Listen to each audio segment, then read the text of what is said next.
सपा के राष्ट्रीय महासचिव और दर्जा प्राप्त मंत्री रहे रामाश्रय कुशवाहा की अचानक बर्खास्तगी से कई सारे सवाल खड़े हो गए हैं। बसपा छोड़कर सपा में शामिल होने के बाद से लगातार सपा सुप्रीमो मुलायम सिंह यादव की आंखों के तारे बने रहे रामाश्रय कुशवाहा से आखिरकार ऐसी क्या गलती हो गई जिनकी उन्हें इतनी बड़ी सजा दी गई। भूल हुई जो ये सजा हमको मिली।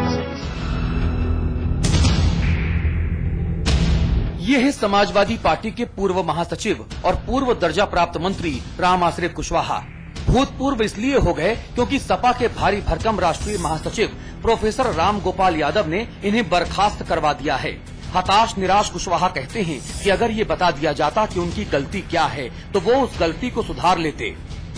उनका जो निर्णय है उसके हम खिलाफ नहीं जा रहे हैं, स्वीकार करते हैं और निश्चित रूप से इसमें मैं माननीय नेताजी से बात करूंगा, हाईकमान से बात करूंगा कि कौन सा ऐसा जुर्म इतना बड़ा हुआ कि जो दंड मिला है कम से कम बताना चाहिए।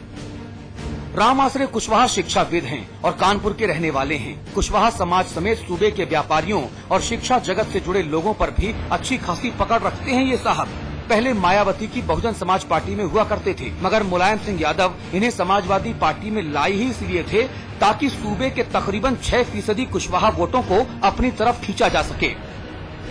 अपने समाज को जो बहुजन समाज पार्टी से जुड़ा था उसको समाजवादी में कन्वर्ट करने में हमने कोई कोताही नहीं रखी। 30 से 40% हमने अपने समाज का वोट बसपा से सपा में कन्वर्ट किया था और इन पदों में रहते हुए मुझे उम्मीद थी कि मैं ये जो पार्लियामेंट चुनाव आ रहा है उसमें 60 से 70% वोट कन्वर्ट करने में हम कामयाब होते। खुद मुलायम सिंह ने कई दफे कुशवाहा की तारीफ की थी और उन्हें अपने बगल की कुर्सी पर बिठाने भी लगे थे, मगर कुशवाहा का दिनों दिन बढ़ता कद उनके लिए मुश्किलें भी बढ़ाता जा रहा था। सपा के कई नेताओं की आंखों में खटकने लगे थे कुशवाहा। चर्चाएं गर्म हैं कि बड़े नेताओं की इसी खुन्नस की वजह से उन्हें पैदल होना पड़ा है। हो सकता है कुछ लोगों को अच्छा न लगा हो, हमारे पार्टी के लोगों को कुछ अच्छा न लगा हो, लेकिन ये चिंतन का विषय मेरे और नेताजी के बीच में होना चाहिए। मैं माननीय नेताजी का आदर करता हूं, पहले भी करता था, आज भी करता रहूंगा। मैं उनसे वार्ता। हटाए जाने के बाद रामाश्रय कुशवाहा ने यह भी स्वीकार किया कि मुलायम सिंह यादव ने उन्हें मीडिया में बयान न देने की हिदायत दी थी और उन्होंने इसे तुरंत मान भी लिया था। इतना जरूर मेरे जहन में एक बात आ रही है कि मीडिया में जाने से माननीय नेताजी ने मना किया था, तो आप देख रहे हैं इधर 6 महीने से मीडिया में मैं कभी लाइव नहीं हो रहा हूं। कुशवाहा को सजा देने की असली वजह चाहे जो भी हो, लेकिन इतना तो साफ है कि सत्ताधारी समाजवादी पार्टी के भीतर सब कुछ ठीक नहीं चल रहा है। सूत्रों की अगर माने तो पिछले दिनों नोएडा में कुशवाहा की बढ़ती सक्रियता को लेकर पार्टी के एक प्रभावशाली महासचिव उनसे सख्त नाराज थे। इसलिए हो सकता है कि कुशवाहा पर तलवार चलाए जाने के पीछे की अंदर की बड़ी वजह ये भी रही हो। ब्यूरो रिपोर्ट, समाचार प्लस। रामाश्रय कुशवाहा की बर्खास्तगी यूं तो समाजवादी पार्टी के भीतर चल रही आंतरिक गुटबाजी का मामला है, लेकिन समाचार प्लस को जानकारी मिली है कि बसपा से निष्कासित और जेल में बंद घोटालेबाज पूर्व मंत्री बाबू सिंह कुशवाहा और उनके परिवार को ढाल बनाकर रामाश्रय कुशवाहा के खिलाफ कार्रवाई करवाई गई है। अंदर खाने कहने वाले तो यहां तक कह रहे हैं कि कुशवाहा का बढ़ता कद सपा के कुछ मूठाधीशों को हजम नहीं हुआ और इसी खुन्नस में मुलायम सिंह के कान भर भर कर जबरन कुशवाहा के पर कतरा दिए गए हैं।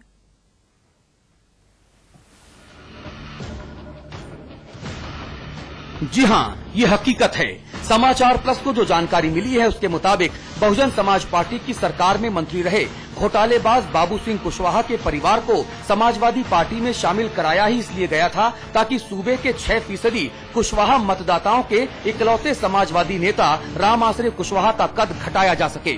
समाजवादी पार्टी के जो लोग रामाश्रय कुशवाहा से खुन्नस खाते थे वो लोग एकजुट होकर मुलायम सिंह को ये समझाने में कामयाब रहे कि बाबू सिंह कुशवाहा के परिजनों के सपा में आ जाने से कुशवाहा वोट बैंक कहीं नहीं जाएगा और विकल्प मिलते ही रामाश्रय कुशवाहा को सड़क पर पटक दिया गया।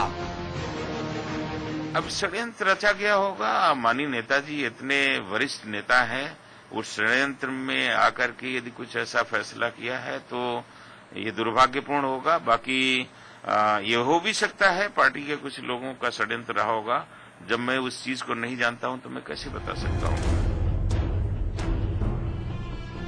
इस साजिश की दूसरी बानगी भी देख लीजिए। कहा जा रहा है कि मीडिया में उल जुलूल बयानबाजी करने की वजह से कुशवाहा को सजा मिली है, लेकिन ये पूरा सच नहीं है।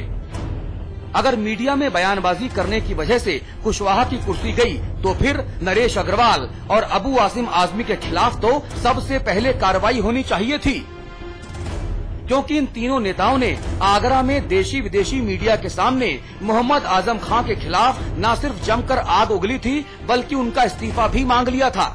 इन तीनों के स्टैंड के ठीक उलट मुलायम सिंह यादव ने प्रेस कॉन्फ्रेंस में आजम खां का पक्ष लिया था और मुख्यमंत्री अखिलेश यादव खुद गए थे आजम खां के घर उन्हें मनाने के लिए।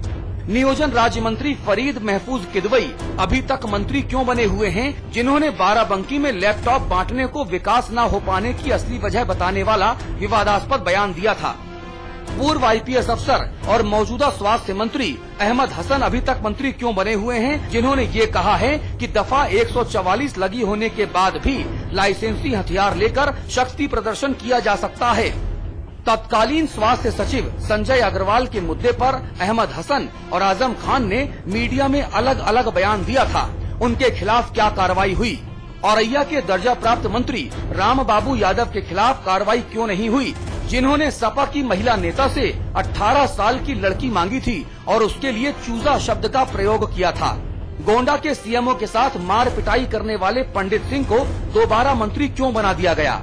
बलात्कार के आरोपी मंत्री मनोज कुमार पारस अभी तक मंत्री क्यों बने हुए हैं? खुद मुलायम सिंह के सगे छोटे भाई और पीडब्ल्यूडी मंत्री शिवपाल सिंह यादव ने अफसरों को सीख देते हुए कहा था कि डकैती मत करो, मगर चोरी कर सकते हो, लेकिन साथ में काम भी करना होगा। तो शिवपाल भी मंत्री क्यों बने हुए हैं? एक बार तो राम गोपाल यादव इस कदर भड़क गए थे कि मीडिया कर्मियों को ही उन्होंने दागी करार दे डाला था।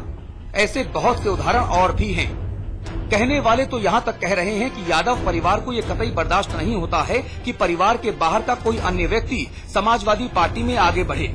इसीलिए राम आश्रय कुशवाहा को जिस तरह से पार्टी में किनारे किया गया, उसने समाजवादी पार्टी में फैसले लिए जाने की प्रक्रिया पर एक बार फिर से सवालिया निशान लगा दिया है, क्योंकि हर बार ऐसे नेताओं पर ही कार्रवाई की जाती है जो एक खास मजहब और जाति विशेष से अलग होते हैं, चाहे राजा भैया हो या फिर राजा राम पांडे। सपा ने इन पर कार्रवाई करने में जरा भी देर नहीं लगाई थी, जबकि डीएसपी जियाउल हक हत्याकांड में ये साफ हो गया है कि राजा भैया का उसमें कोई हाथ नहीं था। बावजूद इसके राजा भैया को उनका मंत्री पद वापस नहीं किया गया। ऐसे में ये सवाल उठना लाजमी है कि क्या समाजवादी पार्टी में मुलायम सिंह यादव के परिवार के लोगों के अलावा किसी और की कोई अहमियत नहीं है? क्या सिर्फ MY समीकरण यानी मुसलमानों और यादवों के अलावा कोई और मजहब अथवा जाति का व्यक्ति मुलायम सिंह की पार्टी में आगे नहीं बढ़ सकता है? अगर ऐसा नहीं है तो फिर रघुराज प्रताप सिंह उर्फ राजा भैया को भी उनका मंत्री पद सादर वापस किया जाना चाहिए। और राम आश्रय कुशवाहा पर कार्रवाई क्यों की गई, इसका असली कारण समाजवादी पार्टी को जल्द ही सार्वजनिक करना चाहिए। ब्यूरो रिपोर्ट, समाचार प्लस।